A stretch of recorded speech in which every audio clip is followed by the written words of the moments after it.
सुप्रभात बच्चों, कैसे हो आप सब। मैं आशा करती हूँ आप सब खूब मजे कर रहे होगे, अच्छे से होगे। आओ बच्चों, हिंदी की कक्षा में आपका स्वागत है। आइए आज का अध्याय हम शुरू कर लेते हैं। संख्या है 26वां। तो इसका शीर्षक है बच्चों रिम झिम।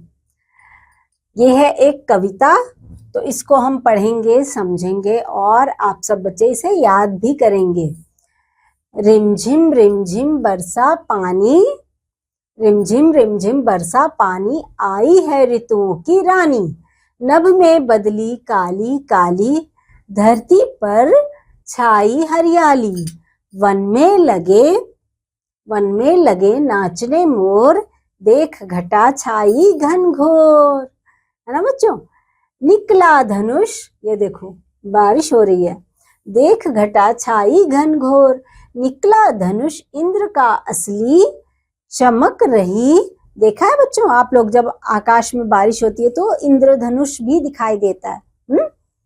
निकला धनुष इंद्र का असली, चमक रही बदली में बिजली। और जब बारिश होती है बच्चों तो बादलों के बीच बीच में से कभी कभी आपने देखा है बिजली भी चमकती है ना।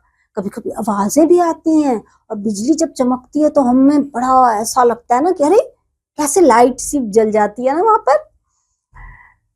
चमक रही बदली में बिजली, दादुर धुन बज रही सुहानी। आई है ऋतुओं की रानी, रिमझिम बरसा पानी, रिमझिम बरसा पानी। देखो बच्चों कितनी अच्छी कविता है। यहाँ पर हमने देखा ऋतुओं की रानी, यानी कि बारिश जो है वो ऋतुओं की रानी कहला रही है। और नभ में काले काले बादल हैं, धरती पर हरियाली छा जाती है।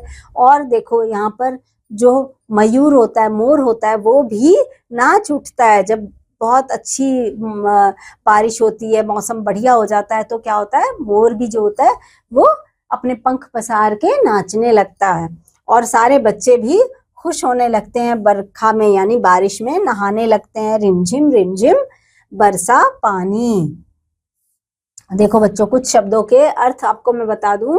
नभ का मतलब आकाश, धरती का मतलब भूमि, घटा यानी कि बादल, हम बोलते हैं ना घटा छा गई यानी कि बादल आ गए। और मेंढक को क्या बोलते हैं बच्चों, दादुर का मतलब मेंढक। आपने सुना होगा बारिश में मेंढकों की आवाज आती है ना, टर टर टर, ऐसा बोलते हैं वो लोग। घनघोर यानी कि खूब घने बादल। जब बारिश का मौसम होता है तो आपने देखा होगा काले काले बादल, ऐसे अंधेरा हो जाता है ना, तो हम कहते हैं बारिश आने वाली है ना।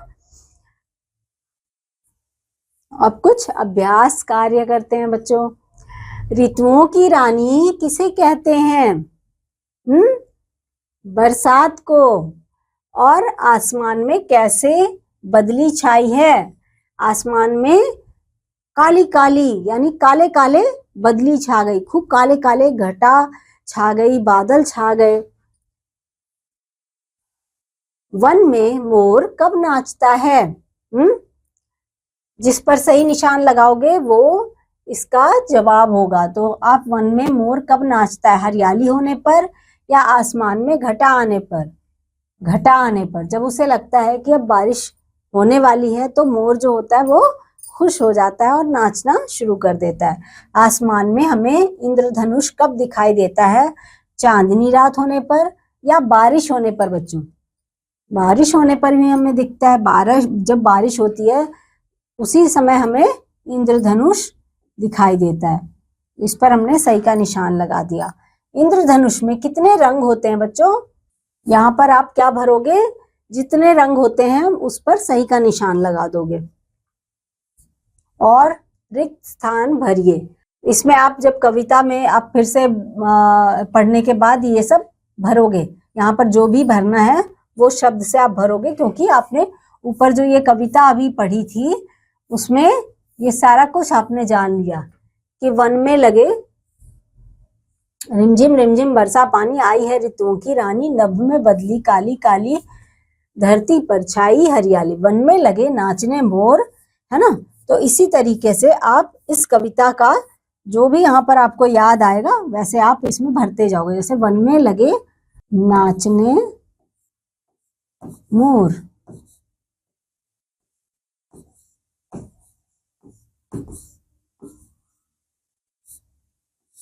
वन में लगे नाचने मोर। और इसी तरह से आप कविता जो आपने पढ़ी है उसको यहाँ पर और चीजें यहाँ पर जो भी रिक्त स्थान है उसको भरो। मोर कब नाचते हैं, इन प्रश्नों के उत्तर दीजिए। मोर कब नाचते हैं? मोर जब बारिश होती है तब नाचते हैं, जब बादल घटा छाती है यानी बादल छाते हैं तब नाचते हैं। मेंढक कब बोलते हैं? जब बारिश आती है यानी वर्षा ऋतु में जब बारिश आती है तब मेंढक टर टर करके बोलते हैं। धरती पर हरियाली कब छा जाती है?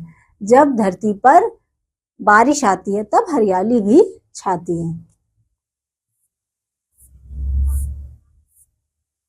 यहाँ पर बच्चों आपको एक इंद्रधनुष का चित्र भी बनाना है और उसमें रंग भी भरना, बहुत सुंदर लगेगा क्योंकि इंद्रधनुष देखने में बहुत खूबसूरत होता है। तो आप बढ़िया यहाँ पर इंद्रधनुष का चित्र बनाओगे और उसमें रंग भी भरोगे। तो बच्चों ये वाला अध्याय आपको कैसा लगा? बरसात के बारे में, रिमझिम झिमझिम बरसा पानी, बहुत अच्छा लगा होगा आपको। अब मैं आपसे अगले अध्याय में एक बार फिर मिलूंगी, तब तक के लिए बच्चों बाय बाय।